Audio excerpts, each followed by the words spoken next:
Good morning. Bagong gising lang pala ako dito. Kaya, yun yung tsura ko.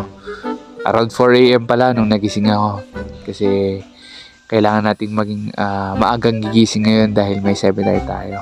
Dapat around 7 o'clock, nandun na tayo sa school at i-prepare na natin yung dapat nating i-prepare. Alam nyo ba kasi sa araw na to, may magaganap kaming seminar sa isang subject namin.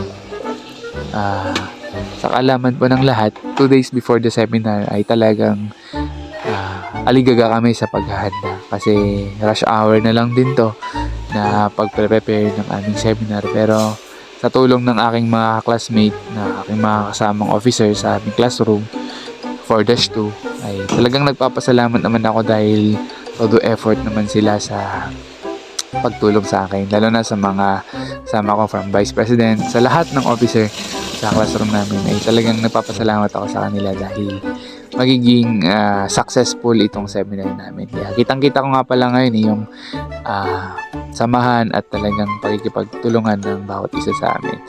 Kaya yan, naga akong gumising. Ito pala ang araw ko. Samahan niyo ako sa buong maghapon na to kung paano ko kinonquer itong seminar po namin at lahat ng gagawin ko sa buong maghapon. Ayan, nakaligo na ako kahit sobrang lamig ng tubig ay talagang ininda ko yung lamig.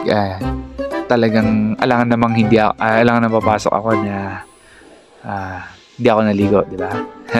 So baka agaya ko dyan na estudyante na ayaw maligo, okay lang yan, naiintindihan ko kayo. Malamig kasi yung tubig eh, kaya intindihin nyo na lang din sila, okay? So ayan, tamang ayos lang ako ng sarili dyan. At tamang shave lang tayo dyan para hindi tayo magmukhang matanda na. Pero kahit mukhang matanda na tayo, talagang papunta na tayo dun eh. Pero kailangan nating i-maintain yung siyempre, hygiene natin sa katawan natin, di ba? Kailangan nating maging malinis at professional looks na tignan, di ba? Harap kasi tayo sa maraming tao, especially sa mga classmate natin, sa guest speaker natin, sa prof natin. Kailangan nating prepared bago tayo pumasok sa school. Kaya samahan nyo muna akong magkape. Ito yung isa sa mga pinaka-paborito ko pag umaga magkape. O baka Great Taste yan. Kung i-sponsoran tayo ng Great Taste hindi ako na magdadalawang isip na pipirma sa kontrata.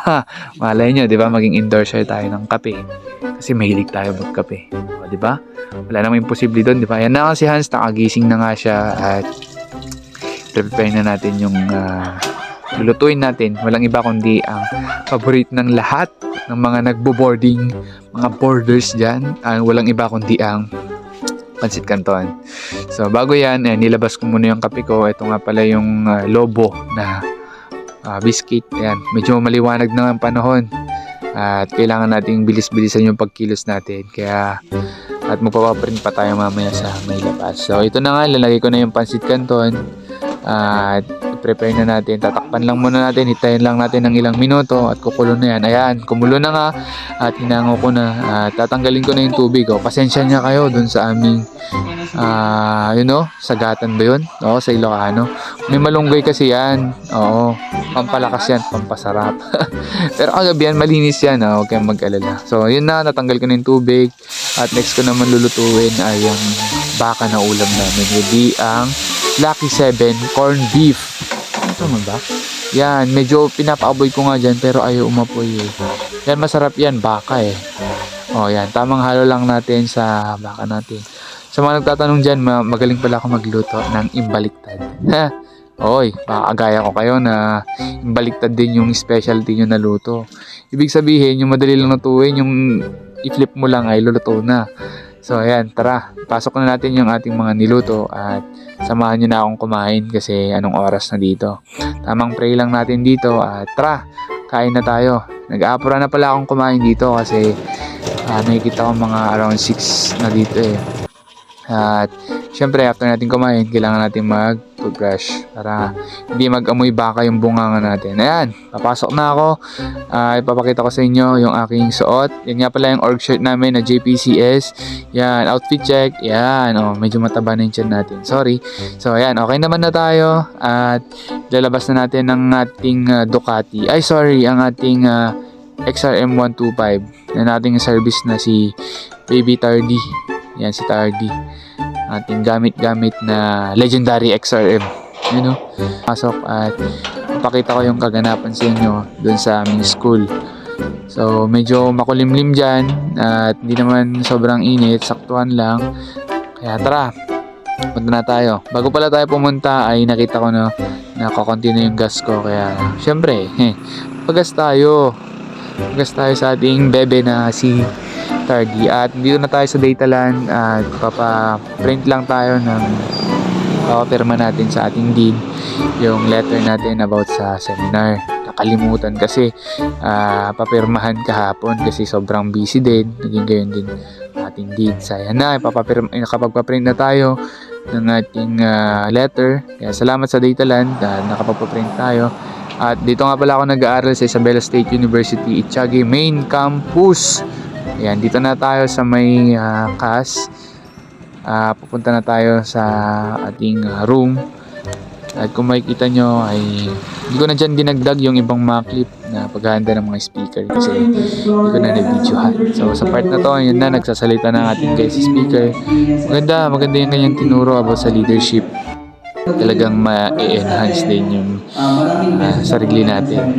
Kaya kailangan natin mag-focus. So after nyan, nagkaroon na nga ng recognition sa lahat ng mga dumalo, mga classmate ko, certificate of appreciation of participation. Yan. Tapos na nga. At ito nga si Khalil at si Jerome. Yun yung mga pogi na kabarkada ko. No, mga pogi yan. Ito naman si Obiel, ang aking partner sa Capstone. Buhay pa yan. Pogi rin yan eh. Yan.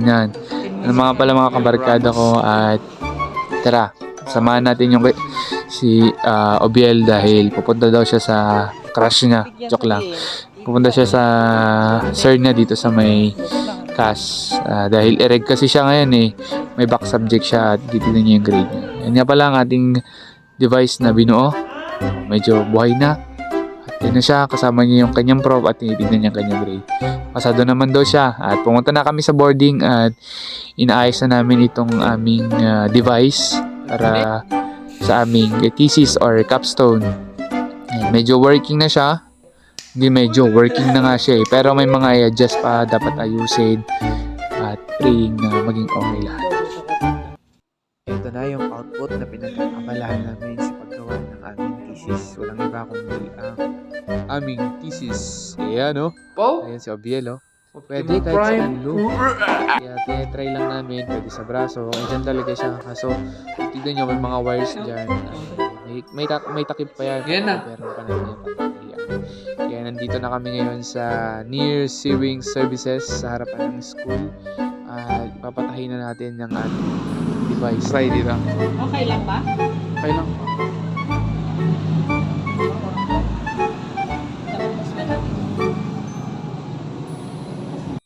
Ayan, naging tahista na pre.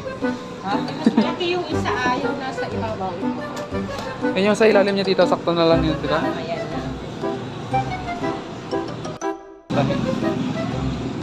Patayin ka ni Obiel. Obiel the Great.